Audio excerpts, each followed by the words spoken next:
Matéria exclusiva do Estadão revela que informações usadas por uma rede de canais do YouTube que promovem atos antidemocráticos receberam informações que saíram de dentro do Palácio do Planalto. Como é que é isso aí? Vou explicar e ainda dizer o seguinte: a Rede Globo foi atrás da matéria, confirmou e está dando um estardalhaço em todos os seus jornais. Um absurdo.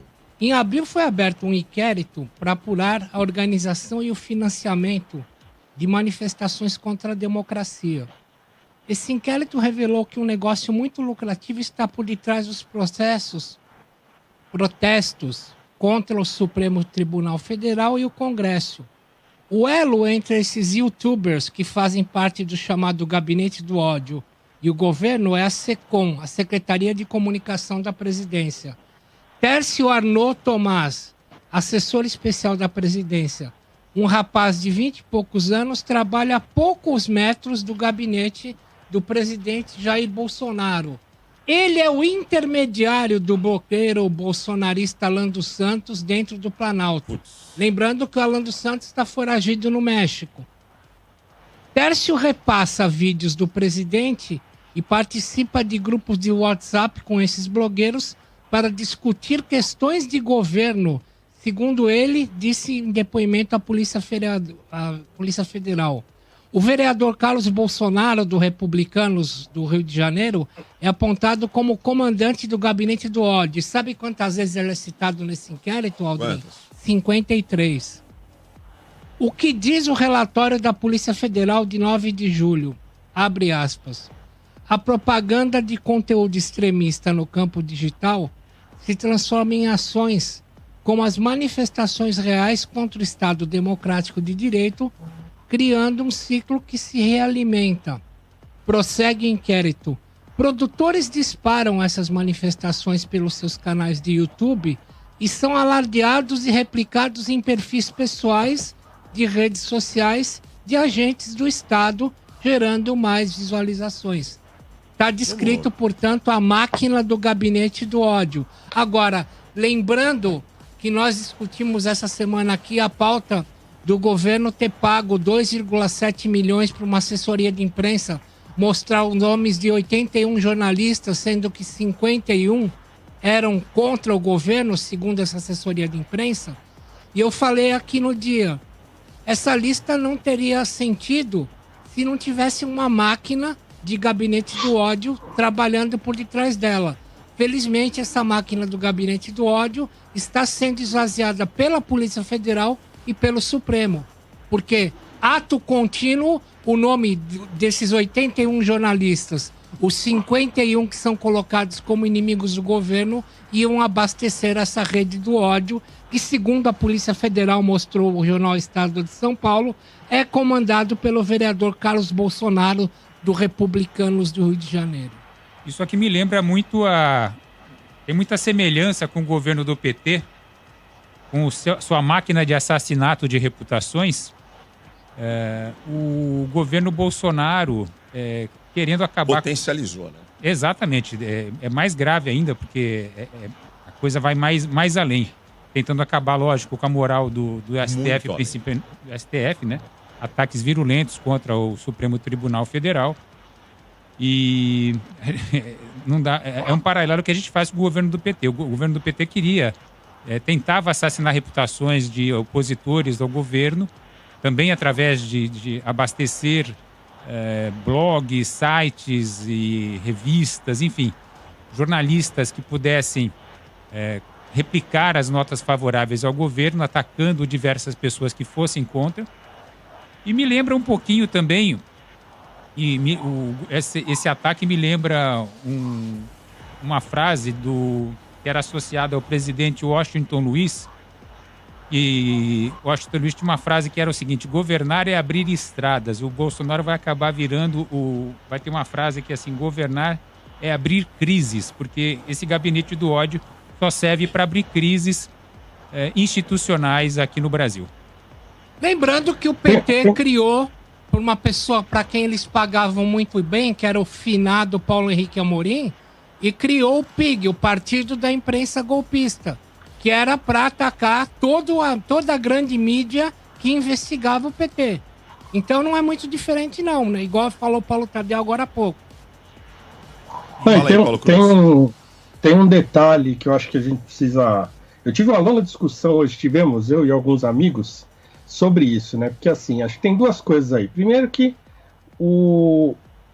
esses grupos, eles agem mesmo, tem um esquema parecido com esse esquema petista mesmo, só que eu acho que tem realmente um agravante, porque primeiro, eles dominam a tecnologia de redes sociais que o PT não dominava, então acho que isso ainda era novidade quando o PT estava no poder, então eles dominaram essa tecnologia muito rapidamente.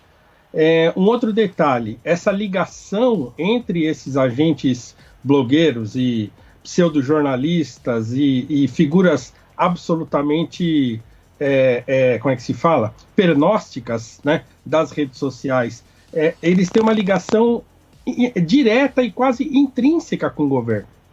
É uma coisa que, enquanto na era PT era um negócio meio nebuloso, assim, né? Todo mundo sabia, né? Todo mundo falava, o Paulo Henrique Amorim era um exemplo. Então, quer dizer, a gente sempre comentava e tal, mas esses de agora, você sabe, eles tiram foto, eles estão toda hora lá em Brasília. Ele tem uma sala do lado da sala do presidente. Exatamente. O cara tem uma sala. Então, quer dizer, e eles se retweetam, eles se compartilham, né? Um aparece no programa do outro, e aí o político vai lá, o Eduardo Bolsonaro, vai dar uma entrevista lá no Terça Livre da vida, sei lá. Então, quer dizer, é muito mais grave, né? É muito mais grave. E você alçar pessoas absolutamente desconhecidas, pessoas que aparecem do nada, de um dia para o outro, você turbina um canal no YouTube, por quê? Porque você tá cheio de popularidade, né? Porque agora você virou bolsonarista, você abre um canal no YouTube, 2, 3 dias depois você tem 300 mil seguidores, né? Então você turbina canais obscuros no YouTube para o sujeito faturar milhares ou se não milhões de reais aí por ano, fazendo esse serviço não só de defender o governo, mas de perseguir opositores. Então isso é muito mais grave, né? E um outro aspecto... Perdão. Diga, Paulo. Pode continuar, depois eu falo. E um outro aspecto que eu acho que é importante é assim, e eu acho que isso é ruim, que essa não era a função do STF, né? Então, quer dizer, um processo como esse surgir no STF é estranho, é uma excrescência, como disse um amigo meu, inclusive, é uma excrescência jurídica, isso não deveria ser assunto do STF, né? Então, quer dizer, a gente fica numa situação ambígua de criticar o STF por ter feito isso e também saber que essas pessoas precisam ser investigadas, né? Que não se trata de mídia independente, como eles se arrogam, né? Porque quando você vai procurar saber desses caras, eles estão por aí gritando de tornozeleira eletrônica, falando, estão perseguindo a mídia independente. O problema é que eles não são independentes, né? Eles são mídias estatais, praticamente. Eles trabalham para o governo, direta ou indiretamente, né? Então, claro que eles têm que ser investigados. Agora, essa investigação não deveria, é lamentável que ela tenha começado no Supremo Tribunal Federal. Então, isso descredibiliza, né? De novo, o STF saindo da sua instância jurídica para se envolver numa questão que não é uma questão diretamente de ataque à Constituição ou de ataque ao próprio STF, né? Então isso fica meio constrangedor no nosso ambiente democrático, já tão fragilizado, ver o STF agindo dessa maneira. No entanto, continuo achando que essas pessoas precisavam ser investigadas de alguma maneira. Só acho lamentável que tenha ocorrido pelo STF. Eu não entendi, mas Paulo Cruz, você disse aí, não tem nada a ver, o STF foi um dos alvos dessa rede de difamação e ataque à democracia. Tem razão, por né? isso eles eles começaram a se envolver. Eu concordo com você que realmente é esquisito ver A Polícia Federal, inclusive, prendeu no domingo aquele blogueiro que jogou os fogos contra o STF. Foi preso domingo passado. Começou a jogar fogos, né? Mas essa divulgação insistente de fora STF, fecha o STF, a promoção dessa ideia... Atos antidemocráticos, né? Completamente avesso à democracia, né? Exato. É o que a gente já falou aqui verdade. outro dia. Você pode ser contra um ministro do STF, criticar um dos ministros, mas a instituição, ela é fundamental. Não existe democracia se a gente perder o STF, se a gente ficar sem o Congresso, isso aí não existe. Mas é a ideia que se propaga nessas redes. E aí um lembrete para os nossos ouvintes, né? Quando chegam aquelas mensagens no WhatsApp e o pessoal achando que o WhatsApp é fonte de informação. O WhatsApp não serve para isso, gente. Se não tiver um bom veículo de comunicação atrás para você confirmar a informação que você está recebendo, esquece porque é fake news. Esse Tércio Arnaud Tomás é uma figura sinistra, né? Ele é... Assim como é o Alan dos Santos. Também, esse é outro paspalho. Eu não gosto nem de falar o nome desse cara. Me dá nervoso, assim, de imaginar que a gente tá citando o nome dele ou o canal dele, que eu acho ele um palhaço. Dá um ódio, né? É um cara ridículo. Ele mente descaradamente, assim, repetidamente. E ele é ovacionado por uma turma aí de gente que infelizmente acredita nessa conversa dele. Mas esse Tércio Arnaud Tomás é um garoto. Não sei se vocês já viram a imagem dele. É um garoto, 20 e poucos anos. Tem pouca informação dele disponível na internet. Ele fez um blog, Bolsonaro Opressão, alguma coisa assim, lá em 2017. E aí, na campanha, em 2018, a equipe do Bolsonaro, o próprio Bolsonaro, né, chamou o cara para dentro da campanha. Aldrin, Oi. Esse sujeito, ele é um dos grandes responsáveis pelo Bolsonaro ter se tornado o mito. Né? Verdade. Essa coisa do mito. Então, essa página Bolsonaro Opressor, ela é uma das grandes responsáveis por ter projetado o Bolsonaro para um público que não era dele. Né? Ele só era um político do centrão, um político de nicho, e que ia na Luciana Gimenez lá ficar enfrentando seus adversários ideológicos, né?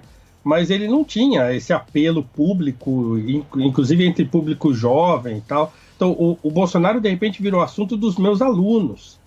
Então, antes da eleição, os meus alunos vinham me perguntar o que eu achava do Bolsonaro, né? O que você acha do Bolsonaro? O que você pensa? Você concorda com o Bolsonaro? Os meus alunos, né, do ensino médio, do ensino público. Então, ele acabou virando esse fenômeno muito por conta dessa página aí, Bolsonaro Opressor, que projetou o Bolsonaro. Então, quer dizer, aí ele ganha lá um cargo no governo, porque, né, e passa a integrar. Ele tem uma sala do lado. Ele tem uma sala ao lado do gabinete presidencial. Ele passa a integrar essa cúpula aí de não só de divulgação do governo, mas também de difamação de opositores, né? O famigerado gabinete do ódio. Uma outra figura que é muito sinistra, que a gente não citou aqui, é o chefão da SECOM, né, Tonholi? O Fábio Weingarten. Esse cara aí é um... Bom, a gente viu aqui o depoimento do Fábio Panunzio, quando ele estreou aqui na quarta-feira, falando que quem pedia a cabeça dele na TV Bandeirantes era o Fábio Weingarten. Então, se tem um mentor intelectual nessa história toda, eu acho que o Carlos Bolsonaro é o que aparece mais. Mas não dá para esquecer do nome do Fábio Weingarten também. Eu acho que ele deve estar presente em todas essas decisões aí. Vamos queimar o filme de quem agora? Quem é o inimigo da vez? Não, ali é o núcleo duro. É o núcleo duro. Carlos Bolsonaro, Fábio Weingarten, essa turma aí, esse Tércio aí. Foi ele que divulgou agora, no final das eleições municipais, né, dizendo que com o resultado das eleições municipais era um sinal que o Bolsonaro estava na direção certa. Ou seja, ele inverteu completamente a realidade dos acontecimentos e divulgou essa fake news aí, dizendo que o resultado das eleições municipais era mais um sinal de que o presidente Bolsonaro estava certo. O grande chefão estava correto. Queria fazer um pedido aqui para colocar o nosso nome aí nessa lista dos detratores do governo. Por favor, se alguém estiver escutando aí, pode colocar. Os detratores. A grande verdade.